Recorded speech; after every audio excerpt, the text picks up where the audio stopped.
On vient d'arriver devant. Chez Alcor. T'as peur ou pas? Non. Si tu ressens un peu de stress là. Un peu de nervosité. Moi aussi. Mais Paul, mais qu'est-ce que tu me fais faire? Bienvenue à Alcor. Alcor, c'est une boîte qui pratique la cryogénisation. Donc des gens se font cryogéniser ici, dans l'espoir qu'un jour la technologie permette de les ressusciter dans le futur. Donc toutes ces personnes ont été cryogénisées ici.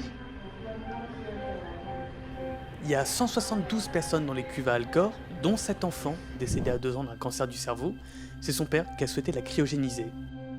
Alors forcément, c'est un genre de procédé qui crée beaucoup de débats, notamment autour du consentement. Mais en fait, cette boîte, globalement, fait débat, enfin même tout le secteur de la cryogénisation, parce que la majorité des scientifiques voient pas ça d'un très bon œil, ils disent que c'est quand même pas loin du charlatanisme. Mais bon, il y a quand même plein de gens qui se laissent tenter, et puis il y a aussi des animaux. Benjamin Franklin was one of the first people to document the interest of to be preserved, so that way he could see what America would be like in 100 years. And so Après quelques minutes d'attente, il y a une dame qui vient nous chercher et qui nous fait la visite en racontant l'histoire de la boîte, qui remonte mine de rien, et en expliquant leur procédé. Donc quand t'as signé chez Alcor, on vient te chercher à ton décès, à condition que ton cerveau soit en bon état, c'est impossible si tu t'es fait écraser le visage par exemple par un camion-citerne. Puis on te refroidit, on te vide de ton sang pour te mettre dans de l'azote liquide. Je sais plus trop à quoi sert là le casque avec l'orifice, mais la dame de la visite m'a fait une blague en disant qu'on dirait le casque de Magneto dans les X-Men. C'est tout ce que j'ai retenu. Bon, en vrai, c'est marrant parce que c'était pas trop crédible. C'était pas mal le bazar, on n'avait pas l'impression d'être dans le lieu du futur. On sent plutôt un côté cheap, on passe à côté de machines qui servent à rien mais qui font futuristes.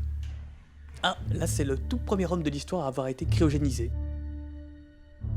Le truc, c'est que Manon était pas tranquille, parce que tout ce qui touche aux questions de la mort, tout ça, ça la met mal, et elle s'attendait pas à avoir un truc aussi cru.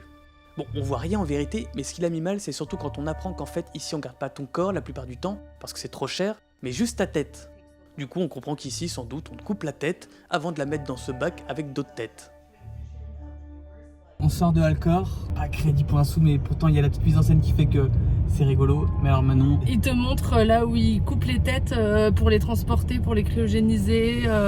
Et après cette magnifique visite chez Alcor, je vais vous montrer les goodies qu'ils vous donnent pour vous donner envie vraiment de donner votre argent à eux, quoi. Un petit sac avec dedans une cuve avec, vous voyez, les 4 emplacements comme prévu, et dont effectivement la petite étagère pour mettre les têtes une par une l'une au-dessus. Voilà, très sympa. Également des stickers, voilà, de l'espace, parce qu'évidemment si vous êtes cryogénisé, on peut imaginer qu'un jour on vous réveille à l'autre bout de la galaxie. Voilà, là on voit comment ça s'appelle cette bête, je vous le mettrai ici, mais il y a une bête comme ça qui survit à l'espace, donc je pense que c'est une référence à cette bête. Un petit sticker, Scuse.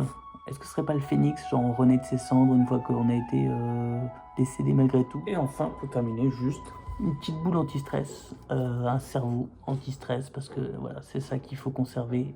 Donc voilà, franchement, ça sera un souvenir que je garderai toute ma vie.